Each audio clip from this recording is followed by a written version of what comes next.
Assembly సమావేశాలను ప్రత్యక్ష ప్రసారం ద్వారా చూద్దాం. శ్రీ కాళయాదయ్య గారు. అధ్యక్ష, ధన్యవాదాలు.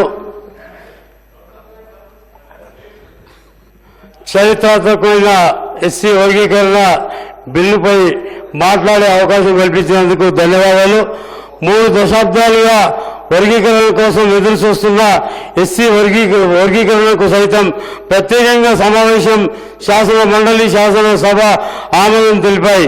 దశాబ్దాలు ఎస్సీ వర్గీకరణకు రాష్ట్ర ప్రభుత్వం శాసన సభ మండలిలో ఒకే రోజు ఆమోదింపు చేయడం సుప్రీంకోర్టు తీర్పు అనంతరం ఎస్సీ వర్గీకరణపై రాష్ట్ర ప్రభుత్వం నియమించిన జస్టిస్ షమీం అఖ్తర్ ఏకసభ్య కమిషన్ 4 సిఫారసు చేసింది. వాటిలో రాష్ట్రంలోని మొత్తం 59 ఎస్సీ కులాలను 3 గ్రూపులుగా వర్గీకరించడం, ఉద్యోగాల భర్తీ విధానం, రోస్టర్ పాయింట్ల విభజన ప్రతిపాదనలు, సర్కారు ఆమోదించిన క్రిమిలేయర్ ప్రతిపాదనలను తిరస్కరించింది.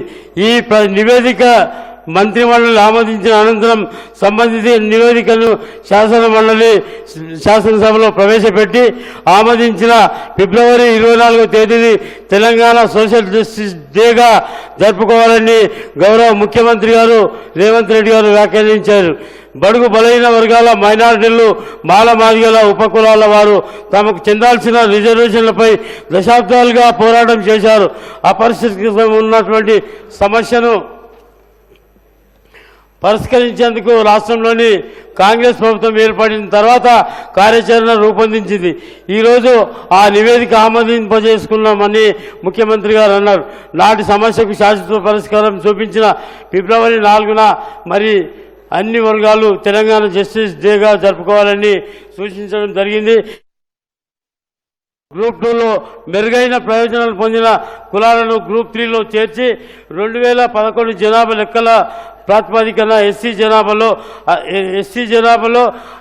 61.967% ఉన్న మాదిగ కులాలతో పాటు 18 కులాలను గ్రూప్ 2లో చేర్చి 9% రిజర్వేషన్లు ప్రతిపాదించింది. 29.26% ఉన్న మాలా అయ్యవార కులాలతో సహా 26 కులాలు గ్రూప్ 3లో చేర్చి 5% రిజర్వేషన్లు ఆమోదించింది. ఇక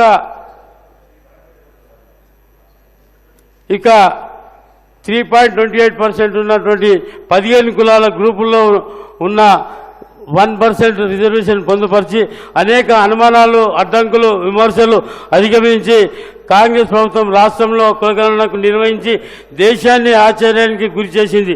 దశాబ్దాలుగా తమకు న్యాయం జరగాలని ఎదురు చూస్తున్నాం. వర్గాలు న్యాయం చేసే దిశగా కాంగ్రెస్ ప్రభుత్వం ముందడుగు వేసింది. వర్గీకరణపై కులగణనకు అనేక మంది వ్యక్తం చేసిన అనుమానాలను పరాపంచలు చేస్తూ అసెంబ్లీలో ప్రవేశపెట్టిన తన చిత్తశుద్ధిని నిరూపించుకున్న ఈ ఎన్నికల సందర్భంగా ఇచ్చిన వాగ్దానాలు ఒక్కొక్కటిగా నెరవేరుస్తూ ముందుకు నడుస్తున్న గౌరవ ముఖ్యమంత్రి గారికి, మరి sub committee chairman Uttam Kumar Reddy గారికి, మరి ముఖ్యంగా మా జాతి నాయకుడు దామోదర్ రాజనరసింహ గారికి హృదయపూర్వక ధన్యవాదాలు చెప్తూ, ఈ అవకాశం కల్పించిన మీ అందరికీ కూడా హృదయపూర్వక ధన్యవాదాలు చెప్తూ సెలవు తీసుకుంటాం.